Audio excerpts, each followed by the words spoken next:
अश्विनी कुमार, देवों के चिकित्सक। जी हाँ दोस्तों, आज का वीडियो हमारा अश्विनी कुमार जो देवों के चिकित्सक थे, पुराण काल से जो वैद्य थे देवों के, उनके बारे में है, उनकी जानकारी के बारे में है।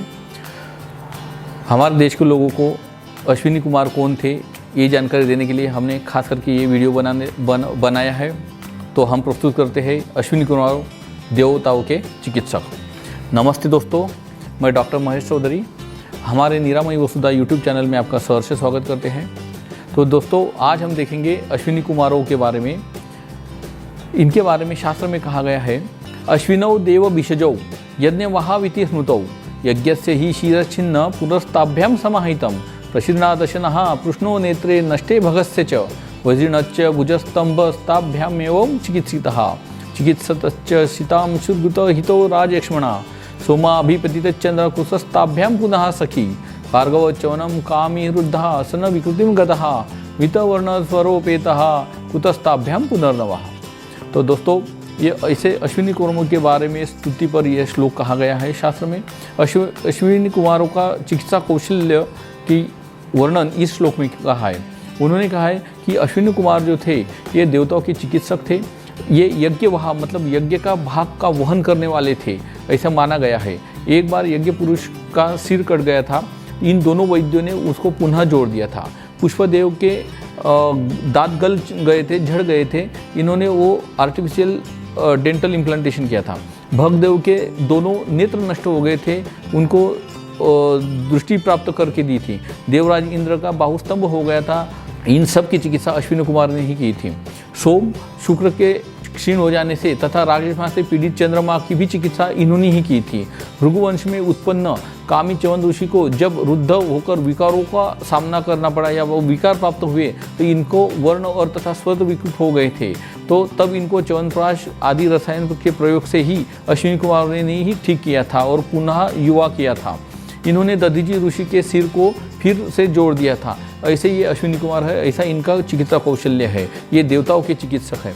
कौन है ये अश्विनी कुमार? तो इनके बारे में ऐसा है कि अश्विनी कुमारों मतलब ये औ प्रत्यय लगा है, प्रथमा विभक्ति का द्वितीय वचन है, ये संख्या में 2 है। इनका परिचय देते हुए सूर्य और अश्वरूपा संज्ञा, जिसका नाम संज्ञा अश्वरूपा थी, इनकी संतान है ये अश्विनी कुमार। आरोग्यम भास्करम आदि क्षेत्र, ये दोनों देव भिषज इसी परंपरा के हैं। ये वैवस्वत युग के देव युगल है, मतलब ये ट्विंस हैं। इनका जन्म नाग से हुआ है, अतएव इन्हें नासत्यव भी कहा जाता है। सर्वप्रथम इनको शर्यती ऋषि के यज्ञ में सोमपान करने को मिला था। यज्ञ पुरुष, इनकी माता का नाम रुचि था और इनकी पति का नाम दक्षिणा थी। दक्ष प्रजापति के यज्ञ में वीरभद्र ने दक्षिणा का सिर काट दिया था, तो देव वैद्य अश्विनी कुमार ने उसके जगह पर मृग का सिर जोड़ दिया था, इसलिए उसे मृगशिरा भी कहा जाता था। पूषा, दक्ष पर शिव को क्रुद्ध देकर यह हंसा था पूषा, अतः इसके सभी दांत वीरभद्र ने तोड़ दिए थे, तो इसके पूषा के दांत भी उन्होंने डेंटल इम्प्लांटेशन किया था। भग ऋषि, अदिति का पुत्र, जिसकी आंखें दक्ष प्रजापति के यज्ञ में वीरभद्र ने फोड़ दी थी, उनको भी दृष्टिदान की दिया था। च्यवन ऋषि, शुक्र तथा पुलमा पुत्र महर्षि च्यवन, इन्होंने ही पुनः युवा बना दिया था। तभी से अश्विनी कुमारों को च्यवन ऋषि की कृपा से यज्ञ में भाग प्राप्त होने लगा था। इसका प्रसंग ऋग्वेद में शतपथ ब्राह्मण में भी आया है। एतैश्वाचन्यश्च बहुभिः कर्मभिः विशग उत्तमौ बभुव चतुर्भृंशम पूजाम इंद्रम आदिनाम महात्मनाम।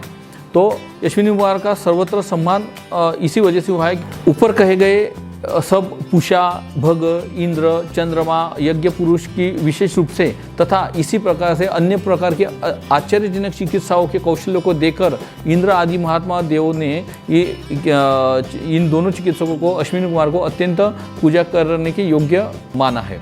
ब्राह्मण आदि के द्वारा उपासना की गई है।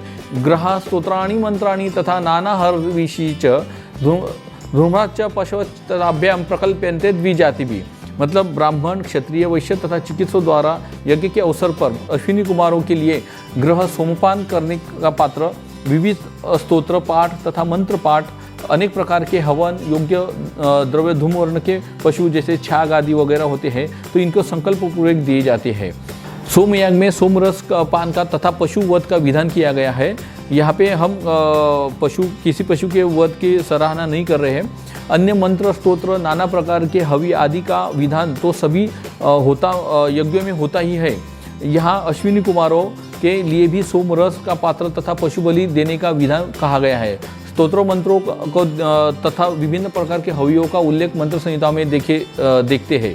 यज्ञ में देवताओं का सानिध्य प्रातश्च स्तवने सोम शुक्र अश्विभ्याम सहाश्नुते स्तोत्रामण्याम च भगवान अश्विभ्याम स मोदते इंद्राग्निम च अश्विनौ चैव स्तूयन्ते प्रायशो द्विजय स्तूयन्ते वेदवाक्येषु तथा अन्य ही देवताः।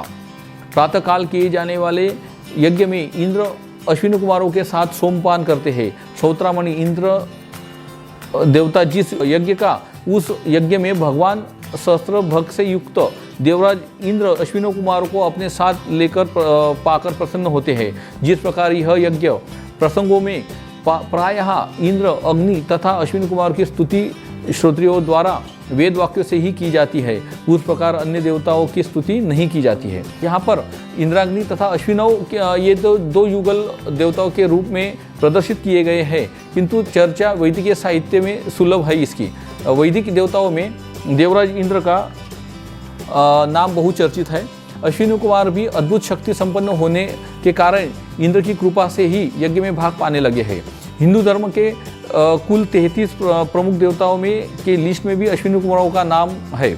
अश्विनी देव से उत्पन्न होने के कारण इनका नाम अश्विनी कुमार रखा गया है। इन्हें सूर्य और औरस पुत्र भी कहा जाता है। ये मूल रूप से चिकित्सक थे। ये कुल 2 हैं, जैसा हमने बताया ये ट्विंस थे। ये एक का नाम नासत्य है और दूसरे का नाम दस्त्र है। तो ऐसे ही अश्विनी कुमार देवताओं के वैद्य। उल्लेखनीय है कि कुंती ने माद्री को जो गुप्त मंत्र दिया था उसे माद्री ने इन दोनों अश्विनी कुमारों का ही आह्वान किया था। 5 पांडवों में जो नकुल सहदेव थे, 2 के पुत्र है अश्विनी कुमारों के। इनका संबंध रात्रि और दिवस के संधिकाल से ऋग्वेद ने किया है। उनकी स्तुति ऋग्वेद के अनेक ऋचाओं में की गई है। वे कुमारियों को पति, वृद्धों को तारुण्य और अंधों को नेत्र देने वाले कहे गए हैं। ऐसे अश्विनी कुमार उषा के पहले ये रथारूढ़ होकर आकाश में भ्रमण करते हैं और इसी कारण उनको सूर्यपुत्र मान लिया गया है। निरुक्तकार इन्हें स्वर्ग और पृथ्वी तथा दिन और रात ये प्रतीक कहते हैं। चिकित्सक होने के कारण इन्हें देवताओं का यज्ञ भाग प्राप्त न था। च्यवन ऋषि जी ने इंद्र ने इनके लिए संस्तुति कर इन्हें यज्ञ का भाग दिलाया था। च्यवन ऋषि ने दोनों कुमारों ने राजा शर्यती की पुत्री सुकन्या के पतिव्रत से प्रसन्न होकर महर्षि च्यवन का इन्होंने वृद्धावस्था में ही कायाकल्प उन्हें चिर यौवन प्रदान किया था। इन्होंने ही दधीची ऋषि के सिर को फिर से जोड़ दिया था। कहती है कि दधीची से मधु विद्या सीखने के लिए इन्होंने उनका पहले सिर काट दिया था, उनके सिर पर उनके धड़ पर घोड़े का सिर रख दिया था और फिर जाकर उन्होंने मधु विद्या सीखी थी। देवता विश्वकर्मा को त्वष्टा भी कहा जाता है। उनकी पुत्री का नाम सौज्ञा था। सौज्ञा को कहीं कहीं प्रभा भी कहा जाता है। विश्वकर्मा ने अपनी पुत्री का विवाह भगवान सूर्य से कर दिया था। विवाह के पश्चात संज्ञा ने वैवस्वत और यम नामक 2 पुत्रों और यमुना नाम की एक पुत्री को जन्म दिया था। दोस्तों, ये कहानी बहुत रोचक है। ध्यान से सुनिए कि अश्विनी कुमारों का जन्म कैसे हुआ था। संज्ञा बड़े कोमल स्वभाव की थी, जबकि सूर्य प्रचंड स्वभाव के थे। ऐसे में बड़े कष्टों के साथ संज्ञा सूर्यदेव के तेज को सहन कर रही थी। जब जब वह असहनीय हो गया तब वह अपनी छाया को सूर्यदेव की सेवा में छोड़कर वो अपने पिता के घर लौट गई। बहुत दिनों के बाद पिता विश्वकर्मा ने जब उसे अपने पति के घर लौटने की बात कही, लेकिन संज्ञा ने वहाँ जाने से इनकार कर दिया और वह अज्ञात जगह पर चली गई। तब वह उत्तर पूर्व नामक स्थान जो उत्तर ध्रुव के पास है, वहाँ पर वो घोड़ी का रूप लेकर रहने लगी और तपस्या करने लगी। इधर सूर्यदेव संज्ञा की छाया को संज्ञा समझकर उसके साथ रहने लगे। एक दिन छाया ने किसी बात से क्रोधित होकर अपने पुत्र यम को शाप दे दिया। शाप से भयभीत होकर यम ने पिता सूर्य से इस बारे में इस सिलसिले में बात कही, तो पिता सूर्यदेव को इस बात का आश्चर्य हुआ कि माता ने अपने पुत्र को कैसे शाप दे दिया। कुपुत्र क्वचिता कुमाता न होती, मतलब कुपुत्र हो सकता है लेकिन कुमाता कभी नहीं हो सकती। तब सूर्य ने छाया को बुलाकर उसकी सच्चाई जाननी चाहिए। छाया ने जब कुछ नहीं बताया तब वह चुप रह गई, लेकिन जब सूर्यदेव ने उसे शाप देने की बात कही तो उसने भयभीत होकर सब बात सच सच बता दी। फिर सूर्यदेव ने उसी क्षण आंखें बंद करके सौम्य उत्तर कुरु नामक स्थान पर घोड़ी का रूप धारण कर उनके तेज को सौम्य और शुभ करने के उद्देश्य से कठोर तपस्या कर रही, ऐसे उन्होंने जाना।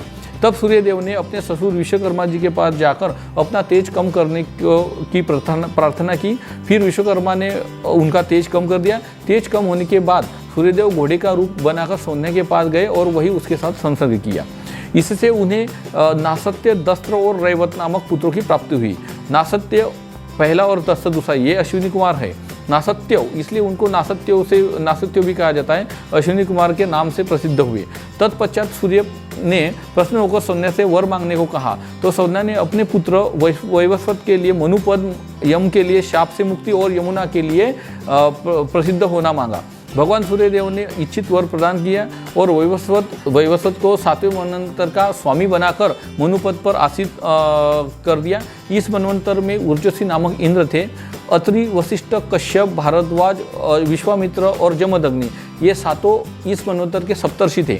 इस मनवंतर में भगवान विष्णु ने महर्षि कश्यप की पत्नी अदिति के गर्भ से वामन नाम से अवतार लेकर तीनों लोगों को दैत्यराज बलि से मुक्ति दिलाई थी।